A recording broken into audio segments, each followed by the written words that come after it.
Витя, я себе сказал его на ремонт увезти, зачем ты его разобрал? Лен, так я им позвонил, они 3000 за ремонт зарядили. Сейчас Серега придет, мы его сами сделаем. Ну что, Серег, поможешь? Петруш, ну я ж тебе говорил, я моторист, а не электрик. Ну тут же тоже мотор. Нихуя ты сравнил, это же не трактор. Серег, ты недавно у себя дома пылесос сделал. Работает же.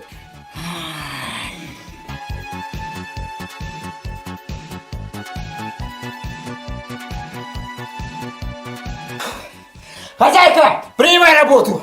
Вы что, уже сделали? Конечно, Петруш, запускай. Я твою мать, подсос!